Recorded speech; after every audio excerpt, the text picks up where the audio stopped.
Assalamualaikum warahmatullahi wabarakatuh. Baiklah teman-teman, di sini saya akan menjelaskan materi pertemuan 13 materi strategi pembelajaran inquiry learning.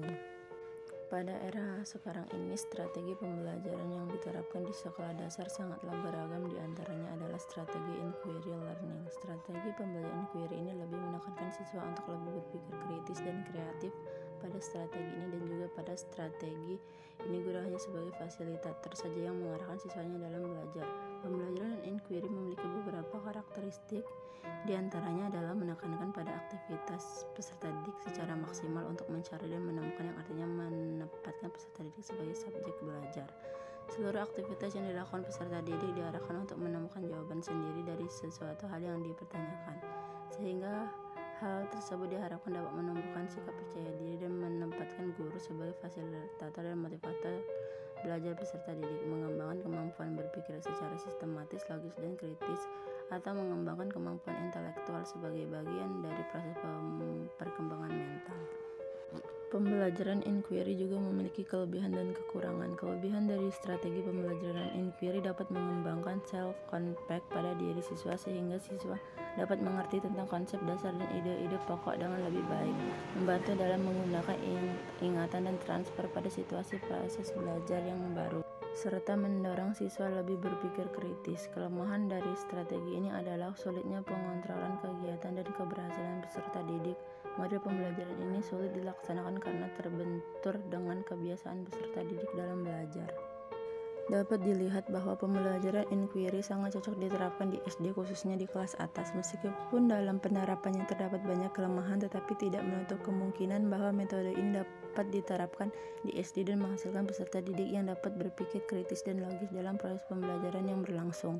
Peneliti mengambil model inquiry karena menurut peneliti model inquiry cocok untuk digunakan pada kelas 4, 5, 6 SD. Karena model inquiry ini guru melatih siswa agar lebih aktif dalam kegiatan pembelajaran yang menekankan pada proses berpikir secara kritis dan analitis untuk mencari dan menemukan sendiri jawaban. Strategi pembelajaran inquiry dipercaya mampu membantu anak-anak di dalam kelas untuk membentuk pandangannya sendiri terhadap topik pelajaran tertentu, sebab metode ini cenderung membuat siswa aktif dalam menjawab pertanyaan terbuka atau memecahkan masalah. Langkah penerapan model atau penerapan pendekatan inquiry dalam pelajaran di kelas adalah sebagai berikut: 1. Orientasi, 2. Merumuskan masalah, 3. Mengajukan hipotesis, 4. Mengumpulkan data, 5. Menguji hipotesis, dan 6. Merumuskan kesimpulan.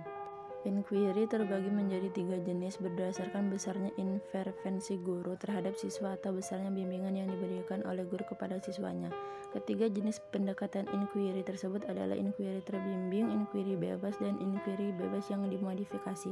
Guru menggunakan media realia dalam penerapan metode inquiry terbimbing, menggunakan media realia untuk diamati dan mencari jawaban dalam tugas kelompok, sehingga siswa menemukan sendiri konsep yang diajarkan. Prinsip-prinsip pembelajaran inquiry berorientasi pada pengembangan intelektual, prinsip interaksi, prinsip bertanya, prinsip belajar untuk berpikir, dan prinsip keterbukaan.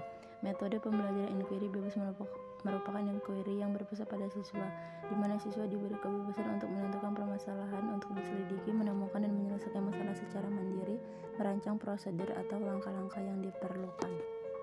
Itu tadi yang bisa saya sampaikan. Saya akhiri. Wassalamualaikum warahmatullahi wabarakatuh. Terima kasih.